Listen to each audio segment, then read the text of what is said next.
What's up, nation? Welcome to another edition of the Wise Take MLB Wise stream, free today to the rest of the Wise Take Nation. Meet Nation. We are doing a special free show just because we love everybody that much, and we're excited about baseball, and the nation's been hot, so we just figured this is our gift to the rest of the DFS society. CK013 here. You can find me on Twitter at CK_013. The host of the MLB DFS podcast at night. And I am joined by the GOAT, the true OG of the Wise Take Nation, Mr. Paulie D. You have also seen him on the YouTube shows, / the iTunes, the Podbean, the Twitch, all that. And you can find him on Twitter at Paulie with 8 Ds. 8 Ds because one just wasn't good enough. And apparently neither was 7. That would have been legit. Paulie, how you doing, bro? I'm doing good. Welcome, yes, the rest of the nation. yes, welcome to the rest of the nation. So again, this is a show we normally do for our subscribers over at wisesake.com. It's usually 2 hours before lock at the main slate, Monday through Saturday. We dig in here. Sometimes we go game by game. Sometimes we just go over the stuff we like. For this particular show, we're going to go game by game just because we do have everybody kind of watching. But normally on a larger slate, we'll typically just kind of go over what we like in general. But, the good thing about game by game is you get a chance to provide more analysis, and that's the gist of it. So if you are a subscriber at wisesake.com and you're watching in the member portion, the Wisestream page, when it's time for questions, that's the chat we're going to look at to answer some of these questions. We have chats available on Facebook, YouTube, all that stuff. If you guys want to use that, that's cool. But the chat we are using, we got to hook it up with the Wise Take Nation core members. You know what I'm saying? We're going to hook them up. You got to give them a little perk. So that'll be the chat we look at for questions. Paulie, overall on this slate, massive slate. Number 1, do you like it? Number 2, what are your overall thoughts? Yeah, I do like it. It's there's like a lot to like. There's a couple great offenses against terrible pitching or pitchers that have been really bad this year. There's a ton of great pitching on the slate. So there's a lot of ways to go. There's a couple spots I think are going to be like way on their own that I want to take advantage of, and it's a really good slate, and it's really not too big. I mean, it's 12. Like I like to keep it under 10. It's just easier to manage and to research, but it's not like 15. We kind of lucked out. They played a couple day games, so it's 12 games. No, it's a little big, but it's not crazy big. Mm-hmm. No, I agree. It's not like overwhelming. And we have good spots. We have some good pitching. We have some good, things, good options, regardless of where you want to go. Interestingly enough, there's offenses that I think a lot of people are going to want, but the pitching may not allow these people to get, access to or exposure to as much as that offense as you. You got to make some tough decisions. You do some tough decisions. See, I don't know.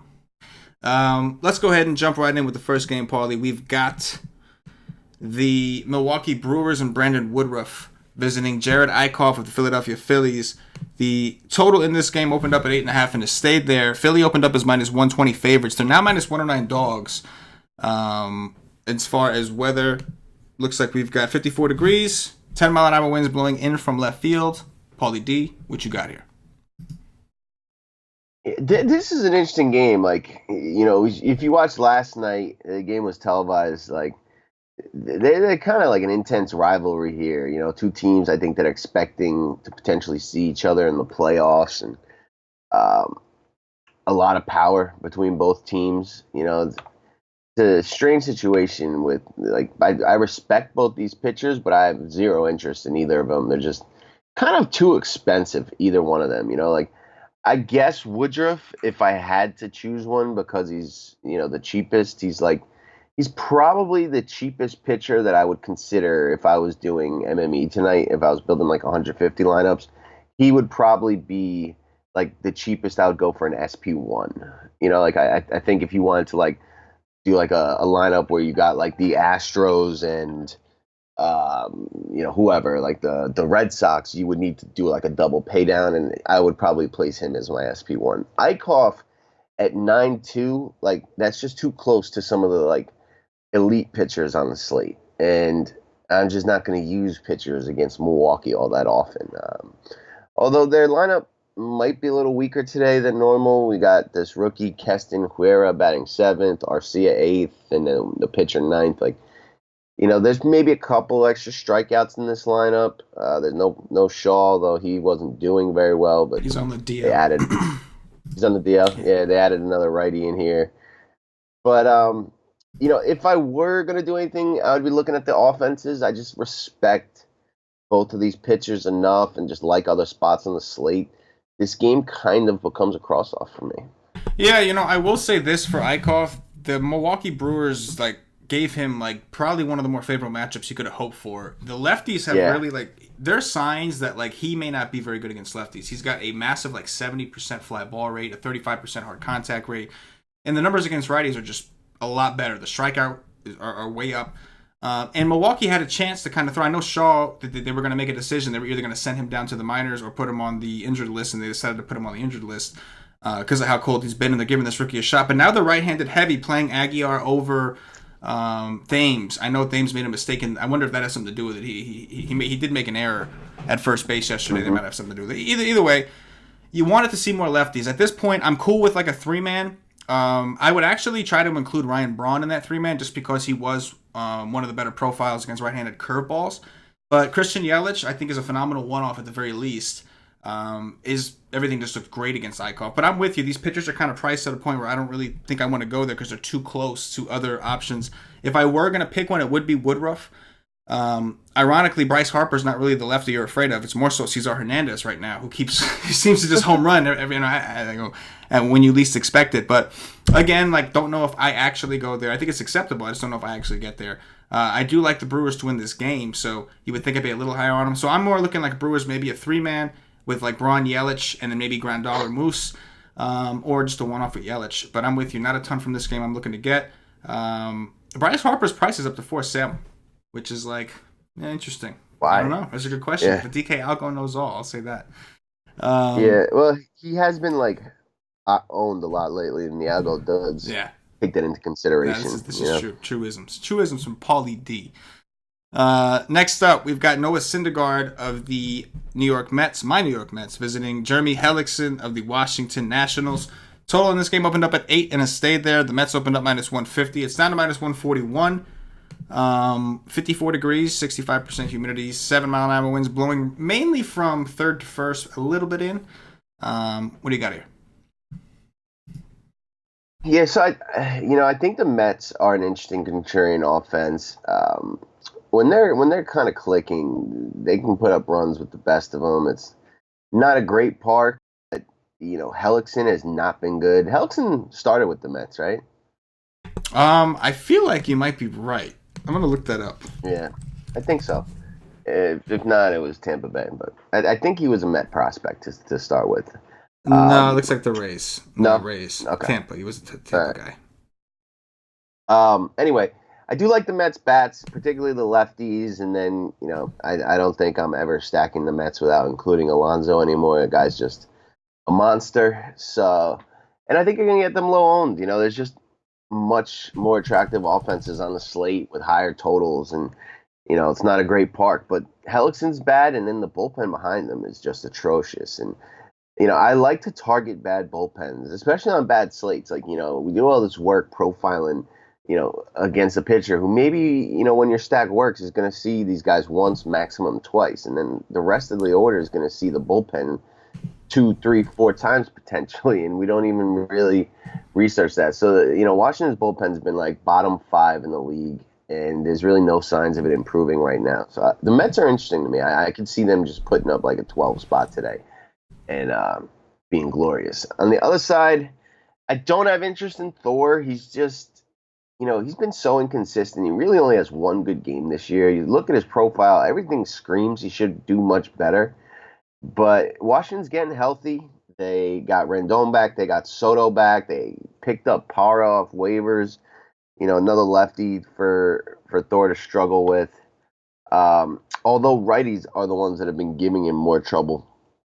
Just don't really want to pick on Washington with Thor. I just like other pitching options on the slate better. Those the Mets bats for me today. You're muted. I'm mute. Yeah, I think that I think I'm with you. The Mets are one of the teams that I don't necessarily have now, but I want if I can make it work. I think that the prices on them are pretty solid. The Nationals bullpen's terrible. They showed signs of maybe kind of putting some things together over that homestand just a little bit. And Hellickson's been terrible to lefties, just downright awful. I agree with you. Pete Alonso is not a guy that I would want to leave off. And I think if you're trying to work in a 5-man, it kind of fits perfectly. You can play all the lefties and just include Pete Alonso, who's just a monster. And they're going to be extremely low owned. So I do think there's some upside there. Tough to put them if you're only making a couple teams. It's hard to prioritize them with all the good, obvious offensive situations. But if you do have multiple teams, if you have that ability to, grab a couple Met stacks and throw them in there. I do really like Cano, who's very cheap. Conforto has been playing well. Alonso's a beast. And even Mo, I know he's cheap, but I do expect him to kind of turn things around. I know he's been terrible this year, but I do expect it to somewhat turn around. He's a player, like we've seen two sides of him last couple of years. He's been a Mets prospect for a while. But yeah, I think the Mets are where I'm looking. I'm with you on Syndergaard. There's just too many other guys that I like above him, below him. I can't do it. And one thing I'll say with Syndergaard is he doesn't seem to be going for the strikeouts as much this year. He's just not. He's not going for the put-away pitch when he has guys with 2 strikes. He's going to try to pitch to contact. That's what he's been doing. And it's working to a degree, but you're leaving yourself exposed for BABIP. You're leaving yourself like that game where he went complete game. That's what you're looking for from him now. Like the days of him having those, 7 innings, double-digit right? strikeouts. Yeah, if you want double-digit strikeouts, he's going to have to go full game. That's just that's what it's turning into. And not because he can't do it. His swinging strike rate is still healthy because he's not doing it. He's choosing to go to his sinker at times where maybe you want to see the slider. But yeah, so I don't want to pick on Syndergaard necessarily. I think you can. If you do it with like Eaton, guys that maybe get on and might steal a base. Robles, you want speed here. And then if you want some power, go ahead and include Soto, Rendon. But for me, it's just the Mets offense. On to the next. We've got Kyle Freeland, the lefty of the Colorado Rockies, visiting Chris Sale of the Boston Red Sox. The total in this game opened up at 8.5 and it stayed at 8.5. Boston opened up minus 220. They're up to minus 241. Freeland and Sale, Paulie, 45 degrees in Boston. What do you got? So Sale is, I think he's the cash game option on the slate. I think he's viable in all formats. He's, in my opinion, has the highest ceiling on the slate. He's looked incredibly good of late. The Rockies, they can strike out with the best of them. I mean, even if he gives up a run or two today, he just seems to really have figured it out, rounded back into the Chris Sale of old. I just expect a monster score from this guy. I mean, he's like a super competitive person on top of, he was like struggling at the beginning of the year, like mentally with struggling. Now that he's kind of like broken out of that and has his confidence going, like, I'm just going to use this guy every time he's on the slate, or try to. They really haven't priced him properly. Like 10-8 on DraftKings, that's underpriced, and I want to try to get that. He's got potential to put up a 40 spot here. Even if he does give up a run or two, I think it's almost a more lock. You're going to get over 8 Ks and potentially 12, 13, or 14. They let him go pretty deep last game. They let him pitch another inning. I think it was the 8th, where I thought they would pull him because he had a high pitch count, and all the stats are really starting to look good this year. 30% K rate, 13.7 swing strike. And the Rockies, they can strike out versus lefties. Sure, Arenado, Story, Reynolds, a little bit to worry about in this park. But there's multiple 40% K rates versus lefties in this lineup. Give me Sale all day. The Boston Bats, they're certainly doing well lately. Kyle Freeland, I don't know what's going on with this guy. This guy was like, I think 3rd in Cy Young voting last year, or 4th or something like that. And, he's just been a complete gas can this year. This is a tough spot for him going into Boston against all the righties, Hitters Park. I have nothing to do with him. The thing about the Boston side is, like, if I had to rank, my top 5 offenses, I don't know if they would be in there, but I do respect what they're capable of in this park. I will say Mookie Betts has an 0.25 ISO and like almost 50 plate appearances against lefties. Like, And Benintendi's under 100 as well. I think I would skip those two expensive bats and look to more so do a three-man with Boston. Like JD, I like a ton. And then it'd probably be the kid Chavez and Bogarts is how I would approach Boston. Get a little exposure. If they get past Freeland, which they should, the Rockies bullpen has been bad lately. Um, it could erupt into a lot more. But I don't think I'm paying 5-5 for Mookie Betts and the high price tag on Benintendi on this slate. I think that money can be better used somewhere for players that are just doing better against a perceived matchup. So don't mind the Boston, but probably more of a three-man, and love Chris Sale. Yeah, I'm with you, man. I think if you can get to Sale, if you can reach him, go for it. I mean, I think that the Rockies, we know, are a team that we like to pick on when they're on the road. They have really high strikeout rates. Like, you're going to see a lot of high ISO, a lot of high WOBA. A lot of when they got hot did come in cores. They put up some monster scores while they were there, and they saw a lot of lefties like Derek Holland and, I think even Matt Bum or whoever. Either way, I think that it's fine to pick on them here when they're away from cores. A lot of these same guys that are showing you high ISOs and WOBAs are also showing you high strikeout rates. Chris Sale looks very, very good. Looks dominant again. The K rate's back up over 30%. Swinging strike rate is 13%, and we expect that to rise as the season goes on. I do love Chris Sale. The only issue is obviously if you're having a problem jamming him in. I think there are some cheap guys that have really good upside. Point per dollar wise, you can somewhat compare, but if you can get to Sale, I think you get to Sale. And Boston's like the offense that I don't currently have a lot of right now that I'm a little worried about. I do like JD Martinez a lot. I think if I had to pick one between Betts and JD, I'm siding with JD today. Just really, really impressive against lefties over the course of his career, including this season. Michael Chavis, I really like from a theory that I don't think a ton of people are going to go there. I think second base is where people typically like to try to get some value in. Third base, they like to lock in a stud. I don't see people playing him over guys like Bregman, who he's priced around. So I think that Chavis, if you are stacking the Red Sox, I would want to include Chavis because I think that's going to help make your stack a little more contrarian. I expect Boston to get some love today. But, and even for value, Steve Pearce has been bad against lefties this year, been bad in general. But you know that you would expect that to change at some point. And Freeland's been terrible. So this could be a situation where he's really, really cheap. And he's going up against a bad pitcher. Like you said, I don't know what's going on with Freeland, but all of his numbers, like, just something's off. Something doesn't look right. And then you got a terrible Rocky bullpen behind him. So, yeah, the Red Sox definitely in play. And I don't think they're going to be as high-owned as the Astros and some of these other teams. And they're priced similarly. So people are going to pick one. They'll probably try to just go the other way, or they'll just go cheap altogether. So, yeah.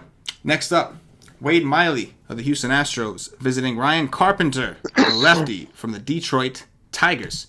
The total in this game opened up at 9.5 and quickly shot up to 10.5. The Astros opened up minus 190. It's up to minus 209. They are projected for 6.4 runs, according to Vegas. 60 degrees, 50% humidity, 6 mile an hour winds, but going first to third. No real anything. What do you got, Paulie? I mean, the Astros are just on fire right now.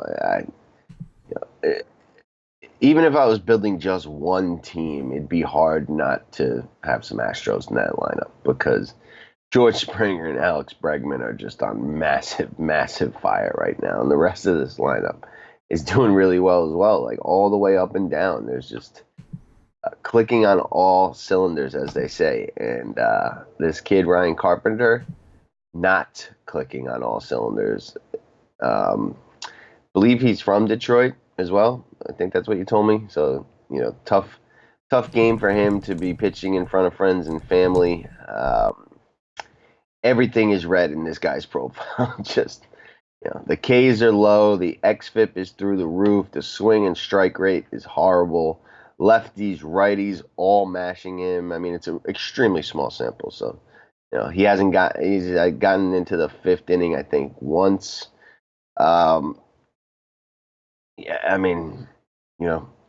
Play Houston. They're just, you don't want to miss if they go off again. They have so much power in this lineup. Like Aledmys Diaz, Chirinos at the bottom. Those guys can just steal the slate, even if Springer, Bregman just do what they do. Like it's the rest of this lineup too.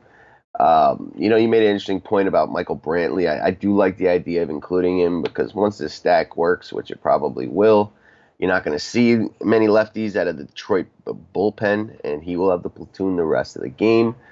So I do like the idea of playing him, just like we kind of touted Matty Olson last night, and he did the dirty.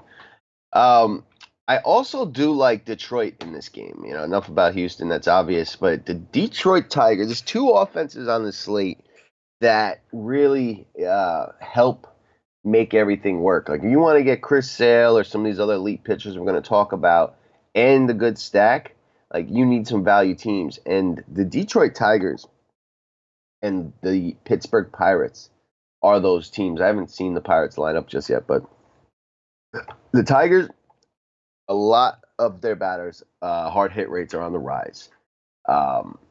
They have a decently high total today. They're facing a pitcher, Wade Miley, who's improved. He went to Houston. That's, pitcher factory lately. They improve whoever they get. But still, like, you don't want lefties against Detroit in Detroit. In Detroit, they've got this rookie, Brandon Dixon, who's been mashing the ball.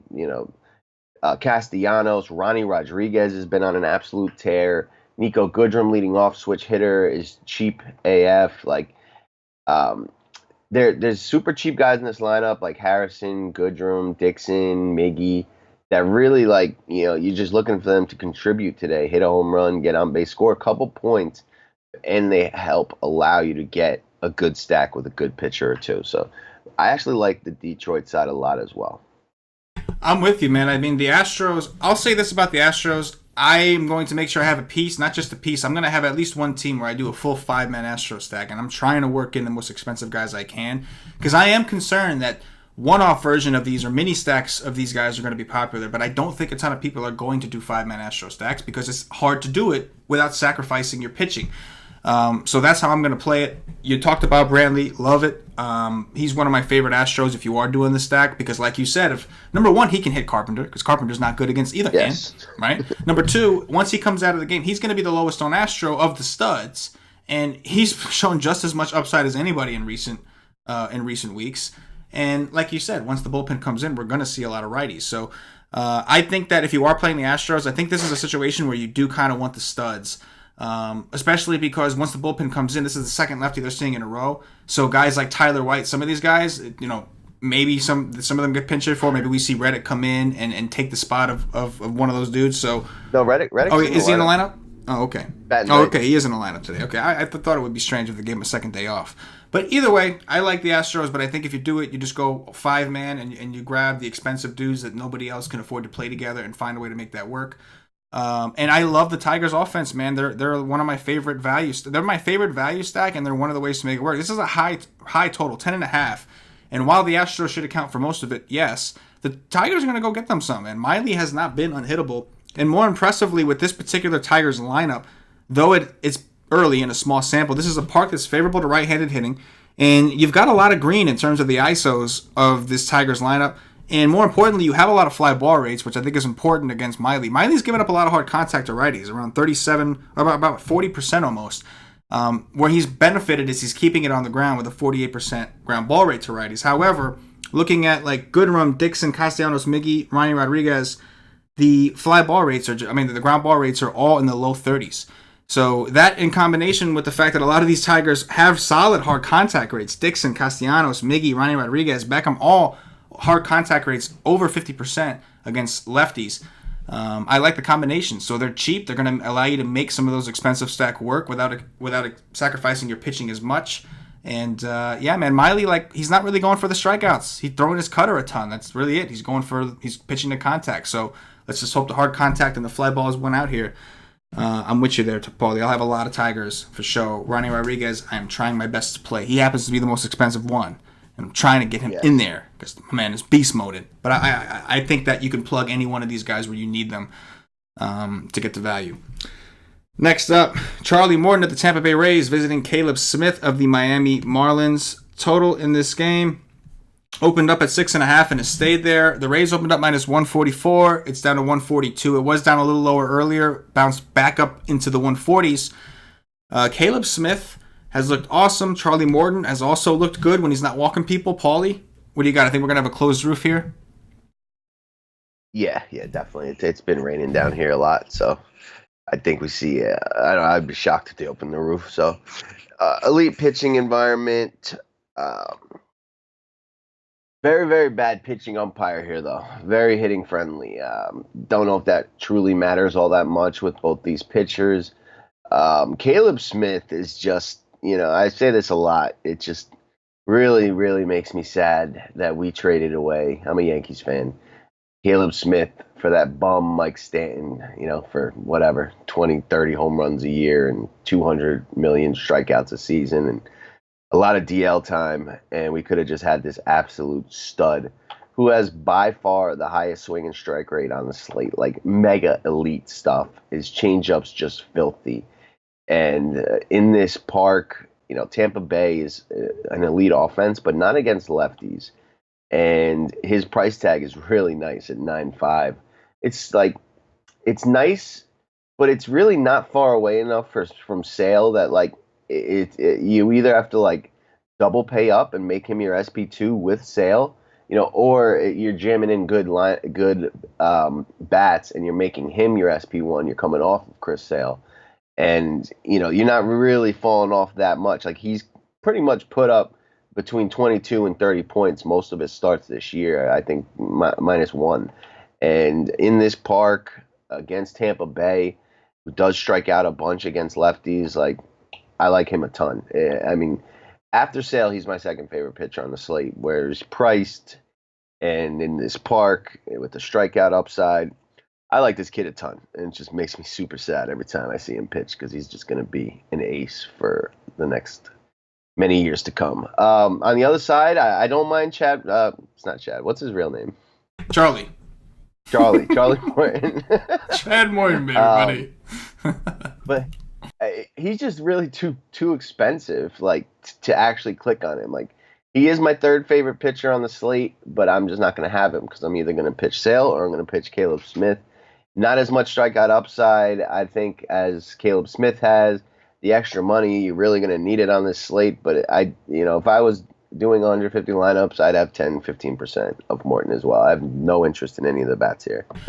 Yeah, you mentioned there's a hitter-friendly umpire. If walks are in that equation, I would think that's going to hurt Morton more. Morton has an 11.4% walk rate on the season, 12.9% to lefties, which he's not going to see a ton of, fortunately for him. Only one. I think Neil Walker's going to be the only lefty he sees. And then 9.9 to righties, which is still fairly high, whereas Caleb Smith is actually walking more lefties, but at least to righties, which is the bulk of what you're concerned about, it's down to around 5%. So I am concerned more for Morton with the bad ump. I still think Caleb Smith I prefer in this situation. Like you said, it's an elite strikeout rate, swinging strike rate, and strikeout rate. Best on the slate, highest in strikeouts, highest in swinging strike rate. This guy has been phenomenal. The Rays have not been very good against lefties, with the exception of Yandy Diaz. They are a very patient team, so there is some risk there, I think, with a bad umpire. But like you said, Paul, we have a great park. He's at home. The Rays are losing a DH, so that they're going to have their pitcher pitch, which is a huge benefit, I think, when you have an offense like the Rays, where you're always a little afraid. Even when you're taking a lefty against them, you're always a little worried because of how good they are. But Caleb Smith, probably my favorite. I'll say he's my second favorite on the slate, but the one I'm going to have the most exposure to, because with what I'm trying to do, it is kind of hard for me to get Sale in every team.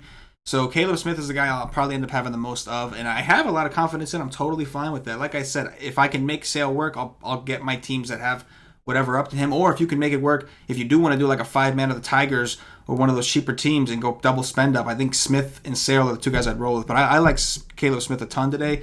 I think on the Vegas side, there's value in Miami plus whatever they are today. I think plus 120, plus 130. I think there is value there. The problem is you're backing a terrible offense. But regardless, I love Caleb Smith. Morton, I do like. I have him significantly behind Caleb Smith and Sale. I think he's my third. He's actually my third favorite SP1. It's just the gap between him and Caleb Smith and Sale are just too big. But Smith is my guy here. Not really interested in anything else. Next up, Jack Flaherty of the St. Louis Cardinals visiting Michael Foldenevitz of the Atlanta Braves. The total in this game. Let me find it. Opened up at 9 and it stayed there. Cardinals opened up minus 110. It's up to minus 119. It's going to be 70 degrees, 41% humidity, but there is 8-mile-an-hour winds blowing out to center. Maybe that helps a little bit. Not the ideal hitting. It's like decent baseball weather, but not as warm and humid as you expect in Atlanta. What do you got, Paulie? Yeah, this is an interesting spot. We have one elite pitcher, one guy who maybe can be, but has, Mike Foltynewicz has really struggled this year, and it's, it was in the minors in his rehab assignments. Since he's come up, both sides of the plate are just wrecking this dude. His velocity's way down. The strikeouts are way down.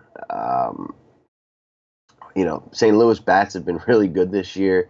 I don't mind the St. Louis side. Matt Carpenter's crazy cheap. I'd jam him into my cash game lineup if I was playing cash today. And, the way the righties have hit Folty in this park, one of the better environments on the slate, I don't mind the Cardinals. I don't think I'll get to them, but I don't mind them. And then, I respect Jack Flaherty a ton. I think this kid's going to be very good for a very long time. 348 xFIP, 27% K rate, 12.5 swing strike. All very, very good numbers. Don't like picking on the Braves. He is nicely priced, though, at $9K on DraftKings. It's, there's a world where you can grab like Caleb Smith and him and get two elite pitching and save considerable money, on the pitching versus going up to Sale and pairing it with Caleb Smith.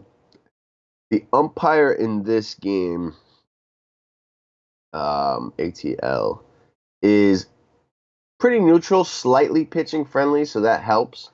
I'm not really interested in the Braves bats. If I did anything, it'd be Jack Flaherty and the Cardinals offense.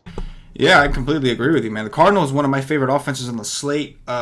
It's ownership considering. I just think their ownership is going to be low, and I think their upside is there. The Braves bullpen has not been good. Folty has looked awful. The only good thing is that the only thing that's been good about his performance is he's not walking guys, and he's got an 11.2% swinging strike rate, which would tell me that maybe these strikeouts will improve over time as he improves. But his velocity is down 2 miles an hour from last year. He's coming off an injury, didn't look great in his rehab starts. They brought him up anyway, still hasn't looked great.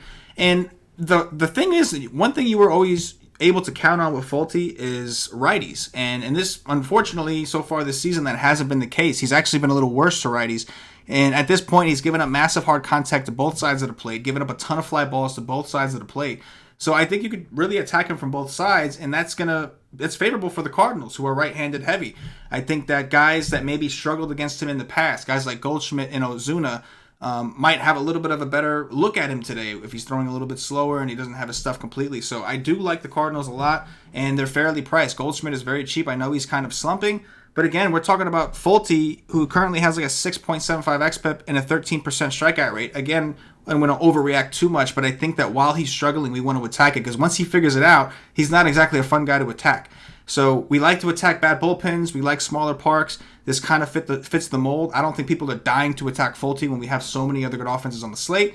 And I think the Cardinals are a good offense. So I do like the Cards quite a bit today for me. And I'm with you. Flaherty would be like a nice tournament pivot. If I was doing some MME, he would be a tournament guy that I would want some exposure of, because he has massive ceiling. Nobody's going to go there. It's the Braves, so it's tough, but we've seen pitchers do it. We've seen people come in there and get him to strike out. It's been lefties, ironically, for the most part, but still, you get my drift. I'm totally fine with Flaherty in a tournament, though I am not prioritizing him because we do have some pretty good spots. Not interested in really the Braves offense a ton. Don't mind them terribly. Freddie Freeman, I'm always cool with. I thought he wasn't even going to play today, so I'm surprised to even see him in the lineup, but dropping sevens on him. Next up, we've got Cam Bestrosian, who will be opening, I believe, for Felix Pena of the Los Angeles Angels of Anaheim, visiting Kyle Gibson, me and Paulie's favorite pitcher.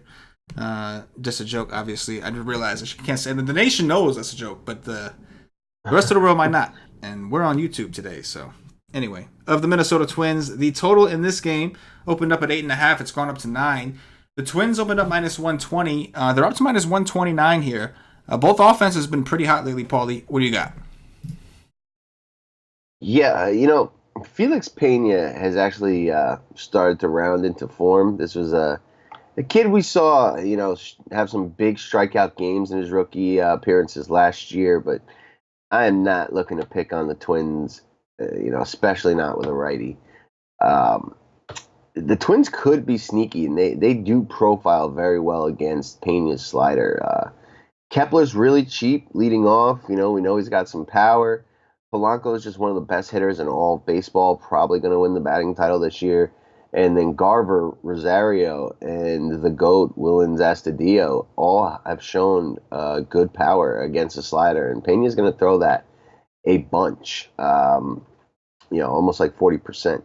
So I think the Twins could be kind of sneaky on the slate. We've just seen them be awesome this year. And Pena does have a weakness, and that's lefties, and they have a bunch of power lefties and, righties that I don't think you need to skip against Pena. So the Twins are one of my preferred offenses on the slate. I'm building 3 teams. I'm probably going to have one Twin stack out of those 3. I just think that they're going to be really low owned and have some of the most upside on the slate, give or take the Astros and maybe the Red Sox, but they're not very far behind and they're going to be way lower owned. So Twins on offense, I have a lot of interest in. The other side, I do think that Kyle Gibson is like viable today. I think you can use him. You're not going to get a ton of strikeouts because that's just, they don't do that, the Angels. But I don't expect him to give up a ton of runs. I think the Twins will get him the run support to put him in line for the win. And the price tag's not bad, and I think he'll get a few strikeouts, maybe 4, maybe 5 if he goes 6, 7 innings. And, there's not many mid-cheap pitchers on the slate. He's one that I can accept. I don't know if I'll end up using it, but like I said, if you're not able to make that double spend up at pitching, which I do recommend today, Kyle Gibson, I think, is someone you can consider along, especially correlated with a Minnesota stack. I couldn't do the Kyle Gibson today, man. The Angels have been too good for me, man. The Angels have won me a lot of money over the last week. They did it again last night. Ohtani finally went deep. La Stella's been hot. I don't know what. La Stella's on something, man. Wait, how many years we've seen this dude? We've seen this dude with winds blowing out in Wrigley. We've seen this dude in Coors. We've seen this dude in so many places. He has never demonstrated this much power. Home run again yesterday.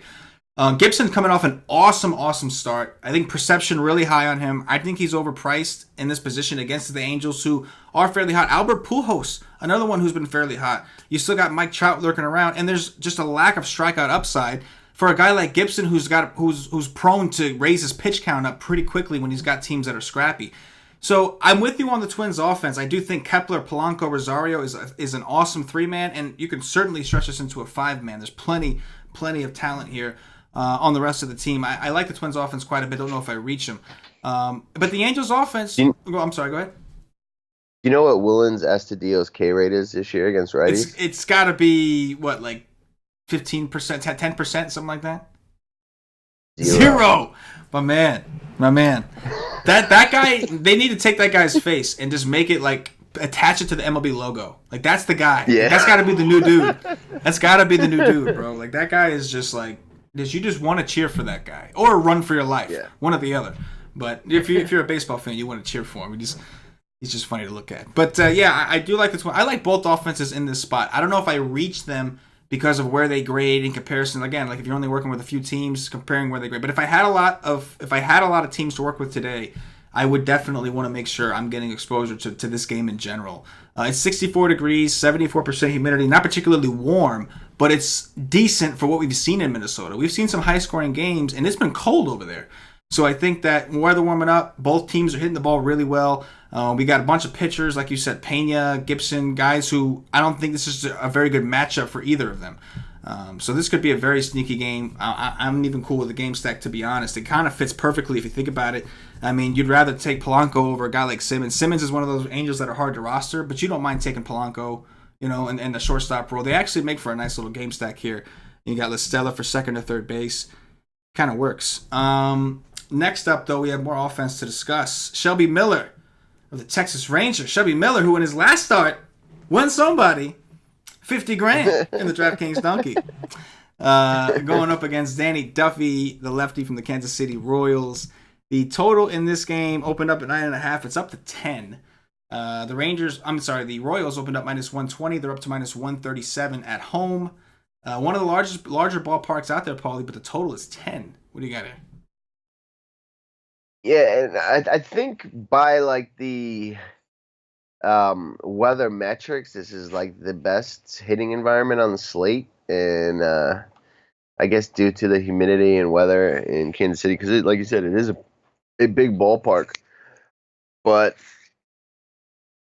the Royals' offense again. I mean, when you pull up, um, what's his name, the Who, Miller? Miller. Yeah, when you pull up Miller's profile, it is scary. Like I don't know, the guy who won 50 grand. Kudos to him because I don't know how you look at his numbers and pitch him. It's just You blind. look at I that think and you're that's like, more. I'm gonna pitch this guy today. Yeah, I mean, like the xFIP's like bordering on like, how is this guy still in the majors? The walk rate's higher than almost higher than the K rate. Like it's just frightening. Both sides of the plate are hitting them, and the Royals' offense has been sneaky good this year. I mean, I think everyone knows like Whit Merrifield and Adalberto Mondesi are good, but like Hunter Dozier, what an awesome second season for this kid. Alex Gordon's showing a lot of power. His whole career's been resurrected. Jorge Soler's got good BVP here, and he's been awesome. If he doesn't strike out, he's yoking one. And Ryan O'Hearn as the salary relief that you need on this kind of slate. And then they brought up one of their better prospects, speed and hitting kind of prospect, not a ton of power, Nick Lopez, who's 3,300 on DraftKings, batting second. You will have to choose between him and Adalberto, but salary is a big thing, and getting a guy at 3.3 really helps open stuff up. Paired with O'Hearn at 3.9, just makes getting the Royals not that bad. I do think they're going to be popular on the slate. I think they're a lot of people's favorite offense. I don't know how it's not. I mean, I don't think I've ever seen a 7x FIP on anyone with this much sample, and he's got it. He's got a higher walk rate than K rate. Doesn't have a single green light in the entire profiles. It's pretty ugly. So I'm cool with the Royals. The other side of this game is just where I'm stuck. You know, Danny Duffy has very good history against this Rangers team. We don't like this Rangers team against lefties, but they have a ton of power.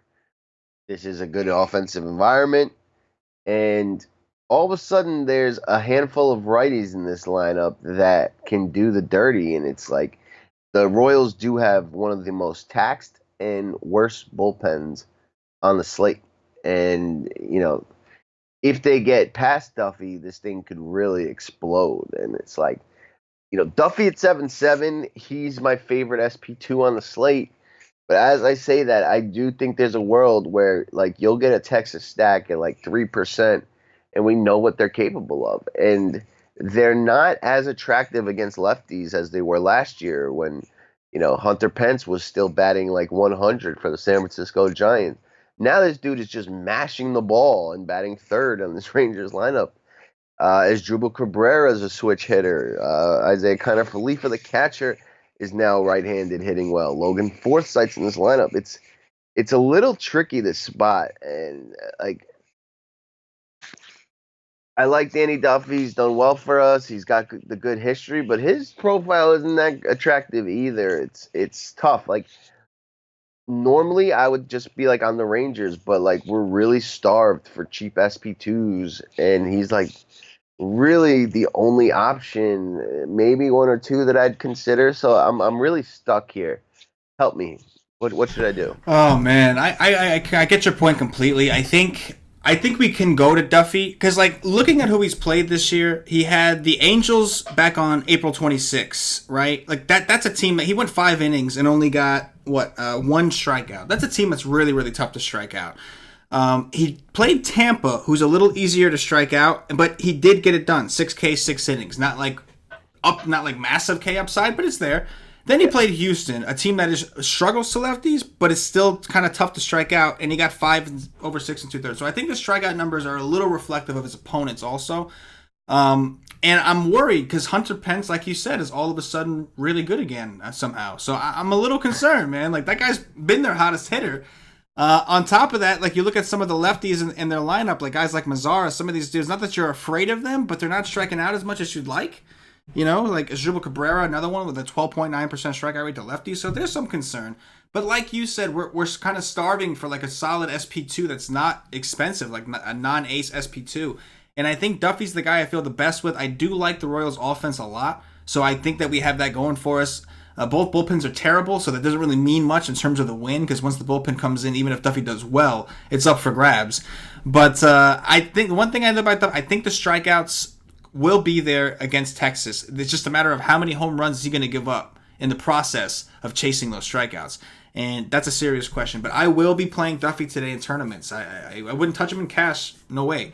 But in tournaments, I think I do take the shot, especially in lineups where maybe I have some Royals exposure. But I do love the Royals offense a lot. It's a tough one. Yeah, it's a tough one, no doubt. Like Paulie had mentioned, you have a tough decision to make on DraftKings if you do want to stack the Royals with Mondesi, who's been one of the best hitters this season, and this new guy Lopez. Lopez, not necessarily a huge power guy, had like a 140 ISO through like 30-something games in AAA this year, but he does have very, very good WOBA. It was in the 400s this year, and he's got stolen base upside at 9 steals down in AAA over 30-something games. So I think that you have some decision. If you want to save the money, you can certainly plug him in there batting second. And Shelby Miller, like I said to you before the show, Paulie, like every like minor leaguer's dream debut is a game against Shelby Miller. That's the best you can hope for with his 70-some% like below average fastballs. If I was to get a major league at bat, he'd be the one I request, right? Like you. I want you. If I'm gonna get anybody, like it's you. Let's go. Yeah. 51% hard contact rate to lefties, 41% to righties. Let's do it. I like the Royals. Next up, Paulie, we will go to the Joe Musgrove and the Pittsburgh Pirates visiting Luke Weaver of the Arizona Diamondbacks. Total in this game opened up at 9. It stayed there. Arizona opened up minus 140. They're up to minus 155. Paulie, you nailed it with Arizona yesterday.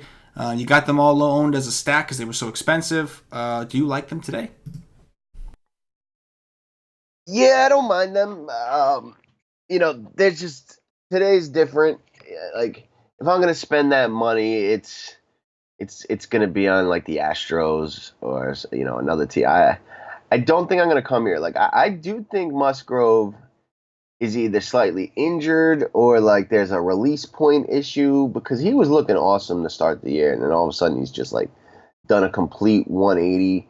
I don't mind the zone of bats, but the spot that I'm most interested here is the Pittsburgh side. I don't know what to think of Luke Weaver. I mean, this kid was a stud prospect, had like a 12 strikeout game in his second or third start of his career. Like, that's all he was doing in the minors. And then all of a sudden, he fell off the face of the planet, was getting rocked, got sent back down to the minors. St. Louis gave up on him, traded him. He was like the major piece in the Paul Goldschmidt trade, and didn't start off the season that well. And then all of a sudden, he's flipped the switch, and the numbers are good on the surface. 363 xFIP, 27% K rate with 11% swing and strike. That doesn't really match up. I think the Ks are going to come down a little bit. He's been reverse splits. Righties are the ones getting to him. He's been dominant against lefties. But there's some signs of, bad things to come. 51% hard contact allowed to righties on 41% fly balls.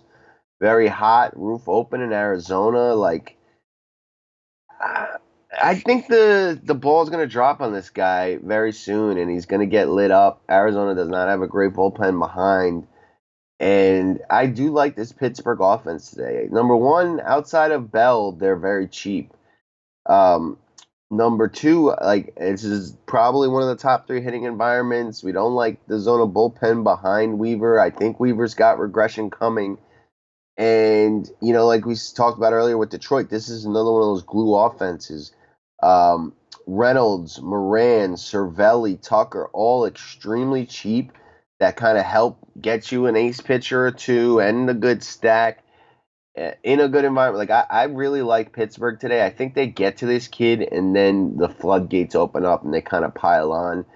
I would like to get Frazier Bell and Polanco into my lineup, so I'm going to work hard to do that, along with Reynolds and probably Moran or Cervelli as a punt catcher.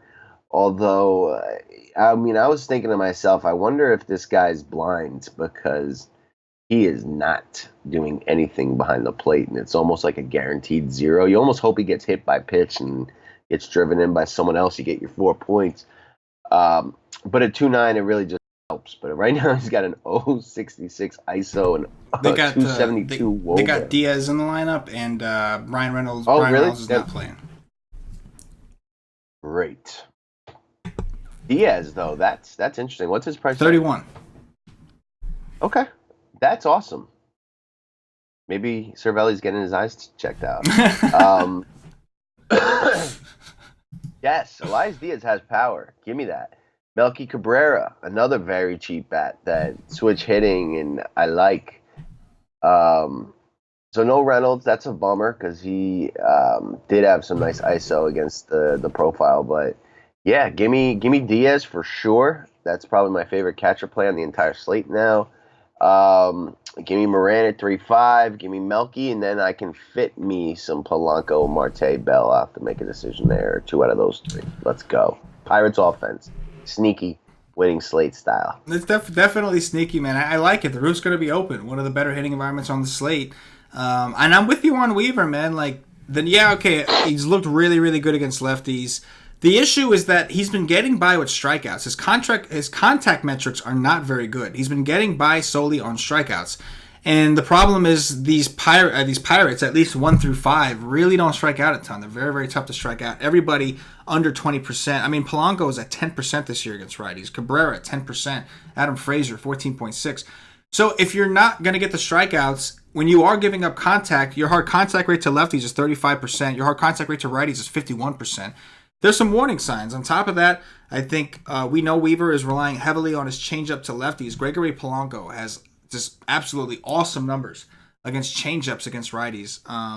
Over the course of a 131 batted ball event sample, 383 WOBA, 308 ISO, just phenomenal numbers against changeups from righties. I love Polanco. I think Josh Bell has been hot, and he's got really good profiles as well. And Weaver also likes to throw. He doesn't throw the changeup as much to righties. He likes to throw his cutter to kind of substitute in there. Starling Marte, awesome numbers against cutters. So I think I do definitely like a 3-man. I think a 5-man is perfectly fine if you want to stretch it out.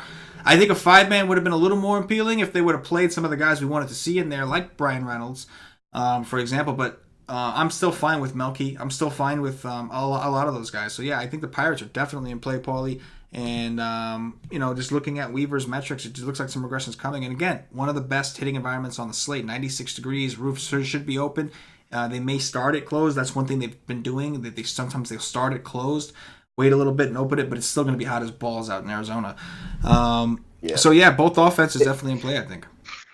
There's a lineup I really like with the Tigers and Pittsburgh and just paying all the way up for Caleb Smith spend up. and Chris Sale. And I think that's going to end up being my main team. Yeah, no, I do like it for sure. Next up, Trent Thornton of the Toronto Blue Jays visiting Nick Vincent, who should be followed at some point by Tyler Beede of the San Francisco Giants. Total in this game opened up at 7.5 and stayed there. The Giants opened up as 102 underdogs. They're now minus 121 favorites. Paulie, talk to me about the bad on bad, Toronto and the Giants. Yeah. Do we have their lineups? Do you check that? Yeah, well, we have the Giants lineup. We've got Panic. Right. That's the one I wanted. Panic, Duger, Sandoval, Belt, Voigt, Pilar, Crawford, Williamson. So they got, 6 lefties in there? Yeah, that's tough. I think Trent Thornton's going to be like the flavor of the day kind of cash game SP2 and like 20% owned pitcher on the slate. And this is just great park, but 6 lefties, no thanks. Like, he struggles versus lefties. This is not a good spot for him. We were talking earlier, that could have been Posey. Belt could have been out of the lineup. It might have been a decent spot where you could try him in this park, but this is tough. And this is an interesting situation with the umpires, too. So, the crew that is working this game, 2 guys just went on vacation and 2 new umpires were added to the crew. One of them being the number one pitching umpire in the game, and it looks like he's going to be that ump. It's not official. We probably get that announcement like around 8 because this game starts at like 10 or 7 on the West Coast. 8 o'clock Eastern time, we should get that. That's interesting for the other side. We know Blue Jays struggle. We love this park, and then we have two, interesting cheap pitchers that you can consider. Nick Vincent, the opener, who's not just like Cam Bedrosian, who's only going to throw one inning. Like he's expected to pitch like 35 to 50 pitches today. That could be 3 innings, and he's shown like a 1K per inning kind of ability so far. And with Eddings behind the way that Toronto strikes out, it's kind of interesting, at 4K, you could use that, or Tyler Beatty, who had major K upside in the minors, has gotten his tits lit in the first 2 starts this year. But Toronto, mostly right-handers in this park with potentially the best umpire in baseball for pitching. That could be interesting as well, and I don't think many people are going to go there. It's tough, though, because he may not come in until the 4th inning if Vincent goes 3. So it's risky, but they're both very cheap. Opens up a lot. You almost just punt in that spot, which almost makes Vincent make a little bit more sense to me. Well, what do you think? Yeah, dude. I mean, Beatty comes with a lot of risk. Number one, listen. I think you can Beatty. I think you can take a shot on Beatty. I think you can. I think you need multiple teams. I would not do it if I only had one team. I can tell you that. Toronto's been terrible. Yeah. It's a great park. But you make a really good point with going with the guy that's opening the game. He's been going about 30, but we've seen him go 50 before, and they've already said they're willing to let him go about 50. Against Toronto, if you think Beatty's going to do a good job, why wouldn't you think this guy would, who's actually been better than Beatty in the time he's played? I think it makes sense. Like, you could just kind of, if you're going down there to save money anyway, why not save the ultimate? The only problem is that it's unlikely this guy goes 5, and Beatty, if he is the next man in, if the Giants were to be winning, which is still it's still a stretch, they're not a very good offense, right. Beatty would be the one going on record for the win. So I guess you can argue that you're getting a little more upside, but you're paying for that. He's over $2,000 more expensive on DraftKings, and DraftKings is the only place you're even considering this. Obviously, FanDuel people, yes, this game is not for you.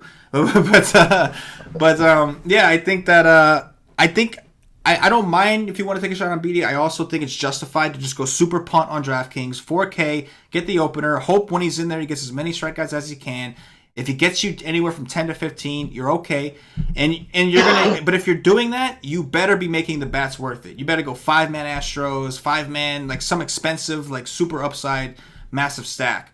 And you're hoping that you were able to get all 5 of them in to make up the difference between the people who are doing the double spend-ups. Because that's really your biggest competition today is those double spend-up lineups. But I think you could definitely make a case for it. Continue. That's it. Let's move on. Let's do it. I don't want Thornton either. Too many lefties for me. I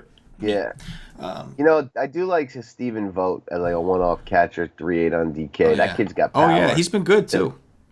Yeah, he's been good. I mean, you can make an argument for Pablo too because he's going to be protected by Belt. You know that's the one hitter on the Giants that teams are looking at. That's a big dude right there. They look at Belt, they're like, okay, you be careful when I throw up in the zone to that guy. You know what I mean? But so who knows? Maybe it's a day for the panda. Anyways, Brett Anderson, the lefty from the Oakland Athletics, visiting Mike Leake of the Seattle Mariners. Total in this game opened up at 9. Oakland opened up as slight favorites, -105. They're up to -114. Paulie D, we saw a lot of home runs in this game last night. What do you got? Yeah, Oakland did us good, man. That was nice. We jumped on that. On this stream, we pretty much came around to Oakland, and they did do the dirty for us.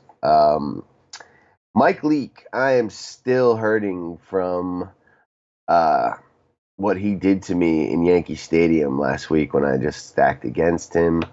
He's got a really ugly profile as well, almost a 5X fit. No strikeouts to be seen, no swing and strike rate. Doesn't walk many guys, but just, getting lit up. Over 200 ISOs to both sides of the plate. High fly balls to righties. High hard hits, almost 50% to righties. And that's all he's going to see from Oakland outside of, like, Matty Olson and maybe Profar and Grossman are going to bat lefty as well. Like, I like Oakland again. I mean, Chris Davis hadn't hit a home run in a month. He dropped 2 yesterday. He's probably going to hit some more today. Matty Olson, you know, just been red hot, over 60% hard hits, and continued that yesterday. He's just in a phenomenal spot against this dude. Matty Chapel let us down yesterday, but these A's are going to be completely unowned. Most of them are cheap. Chris Davis is criminally cheap, and the rest of the lineup extremely cheap. We saw the ball flying out of here last night. It's basically the same exact conditions. I like the A's as like my third favorite offense on the entire slate. Very, very sneaky. I mean, I think it's Houston, Pittsburgh, Oakland, Detroit. Those are the offenses I'm pretty much going to war with today. Nobody's going to Oakland, so give me that. And then on the other side, like, I'm not into Seattle. As again, we're just really starving for pitching. So, like, I think you could go to Brett Anderson, but I think I would just do the Vincent thing if I'm going to go down there. Like, at least he can get me a few strikeouts. With Anderson, you're going to need him to go like 7-8 innings, give up no runs, and pray he gets like 2 or 3 strikeouts. It's just, if he gives up any runs, you just kind of wasted that 1,200. I mean, maybe in line for the win. It does make sense to correlate with the Oakland bats. You could, but there's just not much upside to be gained, and that 1,200 could get you like, from a bad bat to a very good one. So I think I'd just rather use that money on bats. So just Oakland bats for me today. Yeah, no, I'm with you. I think Oakland, a little cheap. Chris Davis still only 4K. I would imagine after his double dong yesterday, which we called, by the way, will be pretty popular. Increase. Yeah, ownership should be up there. Not Leak. Olsen's look good. Leak has not looked good. He's struggled from both sides of the plate, righties particularly, so I do think this is a bounce back situation for Chapman, who did let us down. This does seem like a really good spot for both Chapman and Davis. And then you got Profar being bumped up to second. He is getting a good amount of protection, but Chapman, like we said, Leak's been struggling to righties. He didn't do well last night, but he should be able to do that dirty to that neighbor today with Chris Davis, who just donged twice right behind him. You would think, you want to get protected by somebody. How about the guy who just double donged last night? Against Kukoc. I think the A's offense, I think they're solid. They're going to be very, very low. Nobody's going there on this massive slate. Nobody really went there last night on a small slate. So I'm with it, man. And Seattle, I'm okay with, but they're just so low on the list. Against lefties, they have a lot of power, but their hard contact rates are also very weak. Anderson is a guy that typically gets ground balls. It's a big part, just not totally interested. I think Healy is an interesting one-off, but realistically, I'm only getting there if I have a lot of teams for show. Last game, Paulie, Chris Paddock of the San Diego Padres visiting Clayton Kershaw of the Los Angeles Dodgers. Total in this game has risen from 6.5 to 7. The Dodgers opened up -160. It's down to -149. Chris Paddock, Clayton Kershaw, 70 degrees in LA, 52% humidity. What you got, Tim? Yeah, I mean, I'm really impressed by this Chris Paddock kid. He's like a bulldog out there. He's big and tall and just like, really fucking into what he's doing. He's trying to be like an elite pitcher, and it's shown so far.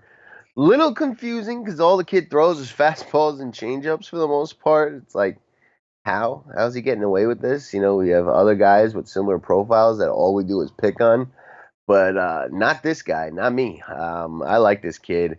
It's not the spot. The Dodgers don't strike out a ton against righties so far this year, and they're one of the most lethal offenses in all baseball. It's just I don't see how you pay $10K for Paddock when you got Caleb Smith at $500 cheaper with better numbers against a significantly worse team in a better park. It's just hard to do.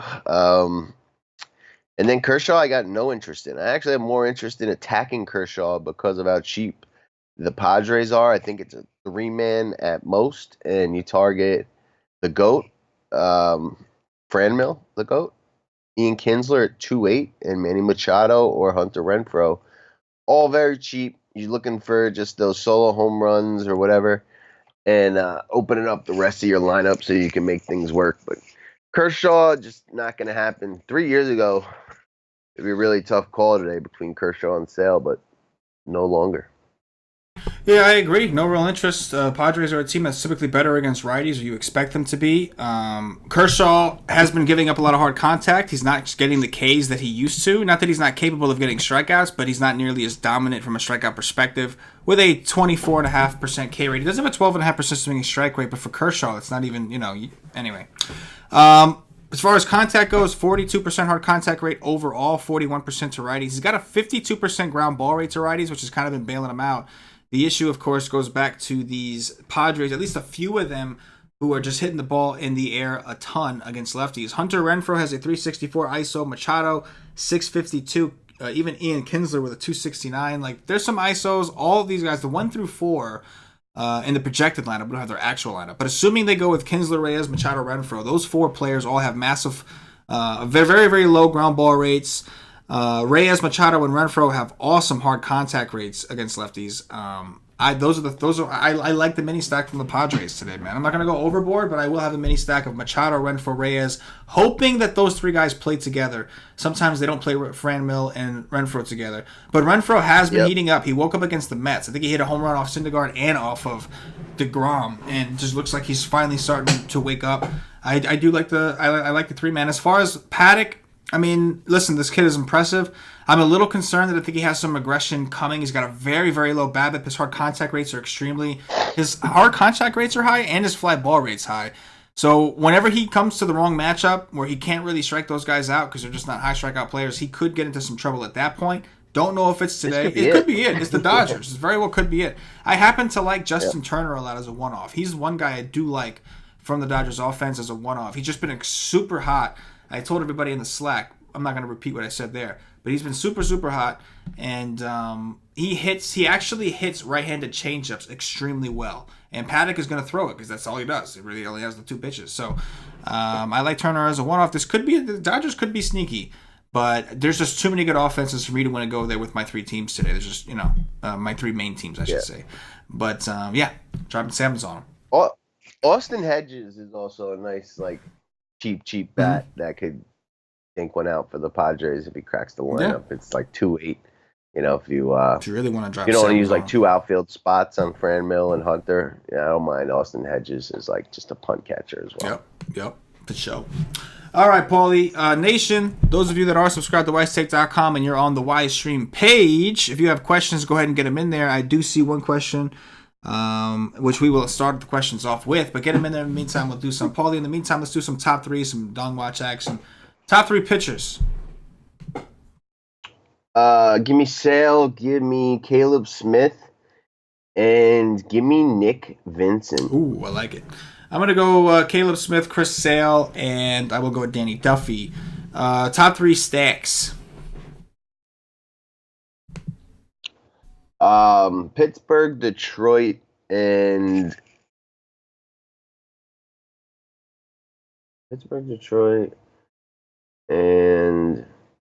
who was my little other team besides Houston? I'm drawing a blank. The Royals. Nope, wasn't them. Give a guess. The Cardinals. Nope. Oakland. Oaktown. Give me Oakland. Houston's just kind of assumed. Yeah. Oakland, Detroit, Pittsburgh. Those are your money makers today. I got you. I'm gonna roll with the St. Louis Cardinals, number 1. The Detroit Tigers as my glue team. And I will go. Assuming that we'll say the Astros are assumed. Again, if you're doing the Astros, get all 5 of them in there. The expensive dudes. Yeah. That's how you're gonna get different. And then my third, I'll go with the Royals. All right. And that's that. Dong Watch time, Paulie. Who's going deep today?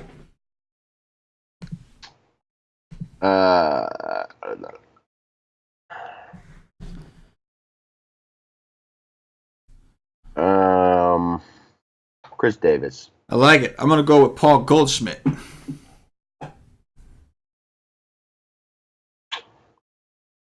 Bell on the. Ooh, I like that a lot. Pirates. I do like that a lot. I'm going to take Ronnie Rodriguez from the Tigers. Nice. I'll take Brandon Dixon from the Tigers. Let's go. I'm going to go with Hunter Renfroe. And if he's not in, Hunter or Franmil, whichever one plays, and if they both play, I'm cool with both of them. Yep.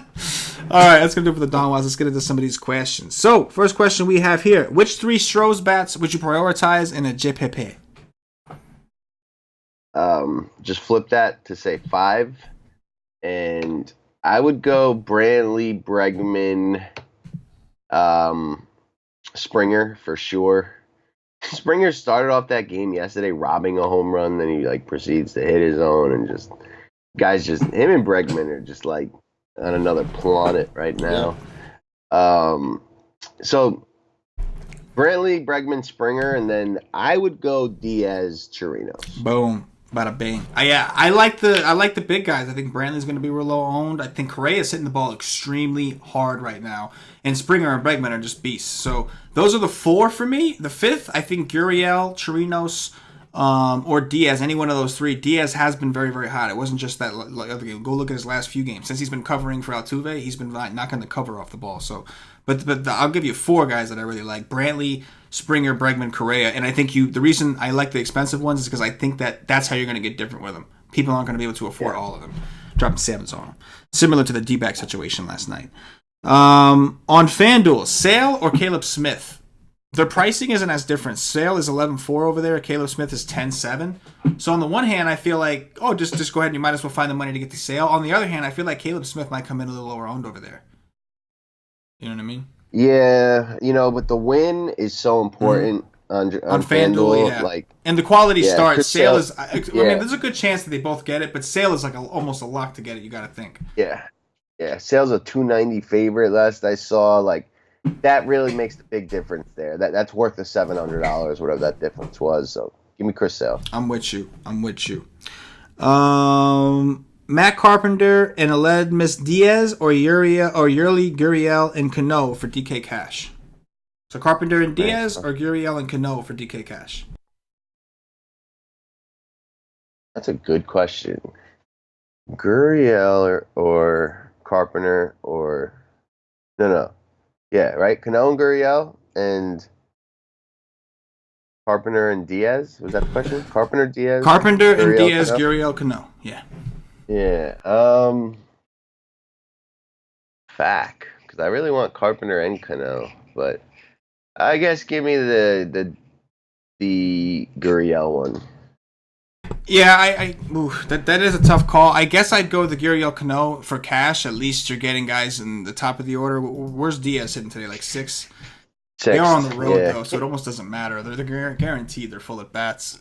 But that's a tough call, I think. But I guess I'm with the Can't you do Carpenter Cano, though? The third and second base? Yeah, you should be able to do that. Yeah, give me Carpenter Cano. Ideally, yeah. I like that combination a little bit better. Giants 3-man in play. The middle of that lineup can get it out of nowhere.